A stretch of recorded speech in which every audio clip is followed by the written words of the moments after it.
Assalamualaikum warahmatullahi wabarakatuh.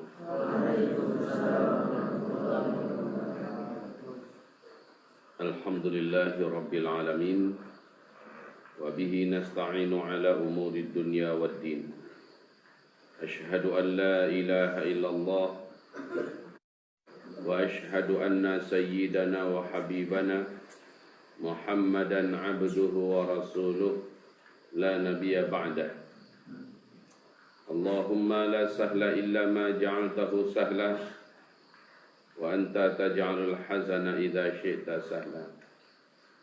Rabbi shrah li sadri wa yassir li amri wahlul 'uqdatam min lisani yafqahu qawli. Allahumma arinal haqqa haqqan warzuqna ittiba'ah wa arinal batila batilan warzuqna ijtinabah. Amma ba'du.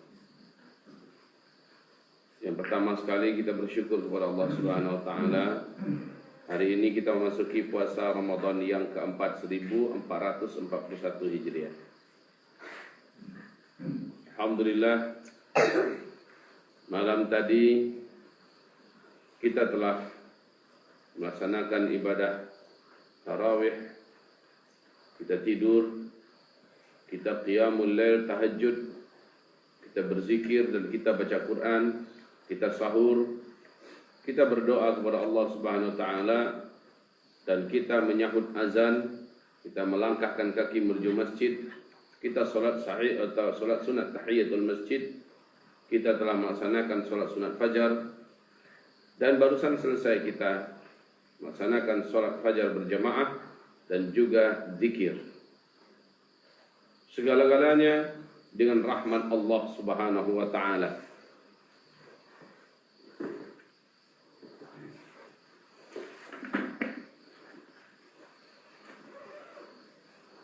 Seluruhnya dengan rahmat Allah Subhanahu wa taala. Sangatlah banyak orang-orang yang diberi oleh Allah Subhanahu wa taala harta yang melimpah, badan yang sehat, tetapi Allah tak beri kepada mereka nikmat dan rahmat iman, sehingga mereka tidak bergerak dan tak tergerak untuk memanfaatkan kondisinya yang serba lengkap tersebut untuk menyembah Allah Subhanahu wa taala. Dan juga rasanya tidak pantas kita merasa bangga karena kita bisa tahajud. Kalaulah bukan rahmat Allah yang menggerakkan hati dan badan kita untuk tahajud, maka kita tidak akan pernah melakukannya.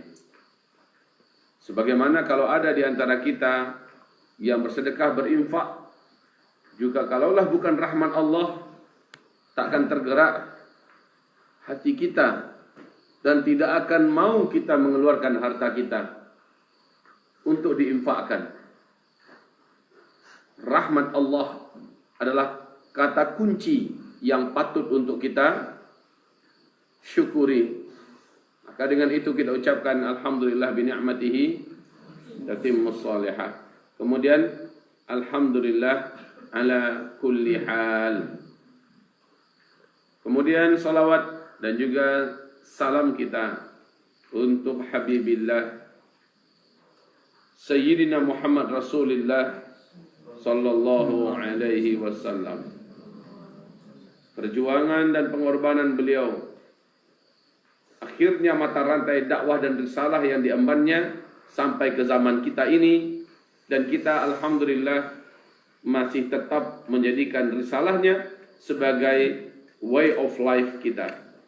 Alhamdulillah. Anak-anak Abbas sekalian yang disayangi, seluruh keluarga besar kampus Uzma Center dan seluruh pemirsa yang berada dimanapun berada,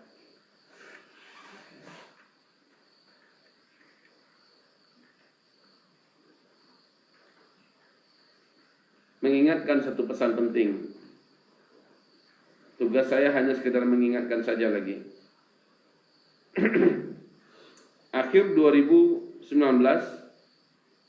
saya sudah menyampaikan kepada banyak umat tentang bencana-bencana besar dan berat yang akan kita pikul secara bersama-sama di seluruh dunia. Apa itu bentuknya, saya tidak mampu merincinya, akan tetapi karena kita sudah terbiasa menelisik, mentelaah, menelusuri, mempelajari dan juga membuat dan menjadikan mata rantainya jadi terhubung, maka fitnah-fitnah di akhir zaman yang akan kita rasakan bersama-sama secara global sebagai buah atau sebagai hasil dari dosa-dosa manusia. Jadi kumpulan atau akumulasi dosa-dosa yang dibuat oleh manusia di muka bumi ini sejak runtuhnya khilafah Islamiyah Al-Uthmaniyah di Turki sampai pada hari ini, munculnya kediktatoran di mana-mana, berkuasanya demokrasi di seluruh dunia, kemudian menyebar luasnya isu HAM, seolah HAM lebih tinggi daripada agama Allah Subhanahu wa taala. Kemudian diembuskannya isu terorisme, radikalisme, fundamentalisme, kemudian terjadinya penzaliman dan teror kepada negeri-negeri Islam dan kaum muslimin, sampai kepada dibunuhnya bangsa ini, umat yang mulia ini, dibunuh di mana-mana negara. Sudahlah itu secara ekonomi dikelola dengan cara kapitalis. Riba mewabah dan merajalela di mana-mana. Tempat-tempat sarang-sarang pelacuran dilokalisir dan bahkan di backup. Benda-benda celaka yang dikonsumsi atau disuntikkan atau dihirup diproduksi sebanyak-banyaknya dan dijadikan sebagai sumber pemasukan tetap bagi tiap-tiap pemerintahan dan negara. Dibiarkannya para penyebar kemungkaran di mana-mana berkembang biak, para mafia-mafia, gangster-gangster, dirusak tanam-tanaman, diracuni buah-buahan, dan juga dibinasakan keturunan. Semua jenis kejahatan telah lengkap dibuat sampai kepada tingkat laki-laki dilegalkan kawin dengan laki-laki, wanita dilegalkan kawin dengan wanita. Dan itu dilakukan oleh negara hampir di seluruh dunia.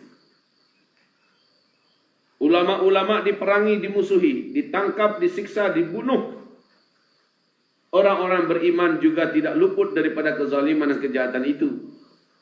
Seluruh upaya untuk kembali kepada Islam dianggap sebagai musuh dunia, lalu dikeroyok beramai-ramai. Inilah yang terjadi. Jadi akumulasi dari semua dosa itu adalah terjadinya buah. Tapi buah ini pahit. Apa itu buahnya? Bencana-bencana, petaka-petaka, musibah-musibah, bala demi bala. Maka pandemi global yang sekarang belum tahu lagi kapan ujungnya dan sudah membuahkan hasil. Seluruh negara dunia bangkrut. Sudah membuahkan hasil. Banyak sekali ternak-ternak yang tidak keurus mati menjadi bangkai. Miliaran jumlahnya di dunia ini. Kalau kita lihat di Jawa juga, para peternak dan petani sudah melepaskan ternak mereka. Tak sanggup lagi. Kalau ada yang mau beli dijual murah. Kalau nggak ada yang mau beli, bagaimana mau beli? Mau keluar juga nggak boleh. Akhirnya dilepas-lepaskan saja. Ini sudah mulai terjadi di mana para petani dan peternak juga tidak lagi punya kemampuan untuk mengelola pertanian mereka. Maka dengarkanlah urutan berikut ini dan langsung lakukan antisipasi. Mungkin saya tidak akan banyak mengulang-ulangi ini. Mudah-mudahan ini bermanfaat untuk kita semua. Para pemirsa, saya tidak akan mengulang-ulang ini lagi, tetapi ini sangat bermanfaat insyaAllah ta'ala. Setelah pandemi global ini, yang langsung kita rasakan dalam waktu yang tak lama lagi adalah mulainya terjadi kesulitan untuk mendapatkan sumber-sumber makanan. Saya ingatkan ini sekali lagi. Tumpuk dan stok makanan di rumah-rumah kita masing-masing. Kalau masih ada duit, masih bisa kita beli beras, beli beras. Masih ada duit, masih bisa kita beli padi, beli padi. Kalau masih ada duit, bisa kita beli sesuatu yang bisa dimakan untuk jangka panjang, dan itu halal, maka belilah cepat. Tidak ada lagi negara yang mau mengekspor hasil-hasil pertanian mereka. Dan kita Indonesia mengimpor dari luar negeri. Jangan berharap ke depan kita akan menyaksikan dunia seluruhnya pada pelit. Sebab mereka juga kekurangan stok bahan makanan utama buat kehidupan rakyatnya masing-masing di negara masing-masing. Maka ini mungkin sebulan, 2 bulan ke depan kita sudah mulai merasakan betapa membumbung tingginya harga-harga makanan pokok. Kemudian sulit mendapatkannya. Sudahlah harganya tinggi, sulit mendapatkannya.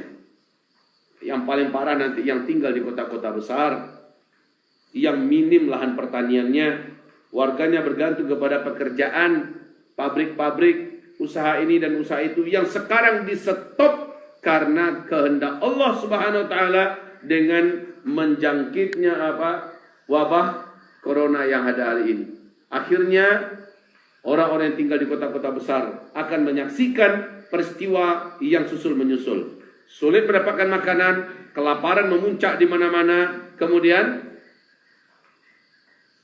karena perut orang akan radikal, orang akan brutal, orang akan buas, orang akan menjadi beringas, orang akan jahat demi makan. Mungkin sudah terbayang apa yang saya maksud. Maka cukup beruntunglah orang-orang yang sempat kembali atau pulang kampungnya di pedalaman ya, sebelum adanya larangan atau PSBB kemarin. Cukup beruntung. Karena kampung masih banyak yang bisa diharapkan untuk dicocok tanami, untuk diolah dan dikelola. Jutaan di Indonesia ini yang sekarang sudah dirumahkan oleh perusahaan-perusahaan, jutaan bangkrut. Apalagi karyawan-karyawan perhotelan, bagian pariwisata, karyawan-karyawan yang bekerja di pabrik-pabrik, di produksi-produksi, bahkan home industry juga pada amblas dan ambruk. PHK terjadi di mana-mana. Bukan hanya negara-negara hebat, kuat dan jaya maju saja, tetapi juga negara-negara yang masih punya lahan yang luas juga mengalami hal yang sama. Nah, setelah itu, ini waktunya dekat lagi, insya Allah Ta'ala kita saksikan bersama-sama perang besar terjadi di bumi ini antara negara-negara besar yang masih punya senjata. Mereka akan keluarkan senjata mereka masing-masing untuk, istilah itu, sebelum menghembuskan nafas terakhir, mereka mau membunuh sebanyak-banyaknya. Mereka menumpahkan darah sebanyak-banyaknya, saling memperlihatkan taring sehebat-hebatnya, dan mereka akan saling berbunuh-bunuhan di mana-mana, dan kita terjepit di tengah-tengah itu. Ada doanya dari Rasulullah SAW. Tolong lindungi kita, diri kita itu dengan doa dari Nabi SAW. Bila terjadi pertumpahan darah, bila terjadi pembunuhan di mana-mana, Nabi mengajarkan kepada kita doanya. Tolong kembali dibaca kitab Zikir Akhir Zaman oleh Ustadz Abu Fatihah Al-Adnani. Ya, baca itu kitab, doa-doa yang menyelamatkan kita di akhir zaman. Saya rekomendasikan, bacalah kitab tersebut. Jadi setelah itu apa? Di waktu yang bersamaan juga, ini musim hujan sudah mulai di penghujungnya. Kita masuk kepada musim panas. Seperti yang saya sampaikan 2019, kita semua sudah menyaksikan beratnya panas 2019. Panasnya berat dan lama. Maka 2020 ini insya Allah lebih berat lagi dari 2019 dan juga lama sekali. Lengkap sudah. Penyakit belum bisa diatasi, kelaparan terjadi di mana-mana, pembunuhan terjadi demi makan, orang perang juga, kemudian terjadi kemarau ekstrim dan menyusul perang, ya. Masya Allah, lengkap. Apalagi yang terjadi? Mekah kemarin sudah mulai mengalami gempa pertama. Ini suatu kejadian yang tidak pernah kita harapkan. Gempa pertama setelah Nabi Muhammad SAW mengatakan nanti Al-Mahdi muncul di musim-musim gempa. Zuhurul Mahdi inda ikhtilafi ummati waz zalazil. Al-Mahdi muncul di musim-musim gempa. Yang dimaksud Nabi adalah musim-musim gempa di Mekah, Madinah. Dan sekarang sudah mulai. Walaupun skalanya masih kecil, 2,3 skala Richter. Tetapi ini sudah permulaan, sudah dimulai. Hebat dan dahsyat pemandangan ke depan. Nah, sebagai sebuah kabar saja, umumnya bagi para lelaki, kami rasa anak-anak kami ini mungkin setahun 2 tahun yang akan datang, kalau masih hidup kalian semua, badan kalian sudah besar-besar. Sudah sebesar-besar abang-abang kalian. Kalau masih hidup kalian ya. Ini Maulana waktu kemarin baru masuk kecil, sekarang udah besar. Ya. Nah, kita yang laki-laki menurut nubuat dari Nabi Muhammad SAW di akhir zaman banyak yang berpindah alam. Dari alam dunia kepada alam barzakh.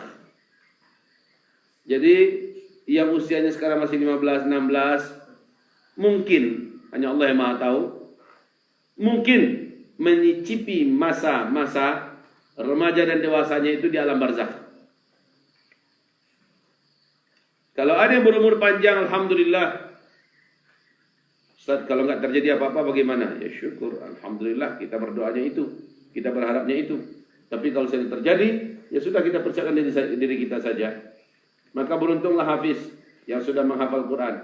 Beruntunglah Said yang sudah menghafal Quran. Beruntunglah kita semua yang sudah menghafal Al-Quran. Walaupun berapapun dapatnya, kita mati, kita membawa hafalan Quran kita. Karena hanya Al-Quranlah, hanya Al-Quranlah yang paling pertama tampil di depan, melindungi dan membela diri kita. Baik di alam kubur ataupun di padang mahsyar. Yang lain nggak ada. Sempat kalian jadi presiden, direktur sebuah perusahaan besar, itu tidak akan bisa melindungi kalian apa-apa di alam kubur. Bahkan itu yang akan membuat kalian menyesal. Dia tidak akan bisa membela kalian nanti di hari kiamat. Tapi Al-Quran kalian ini bisa. Maka bersyukurlah.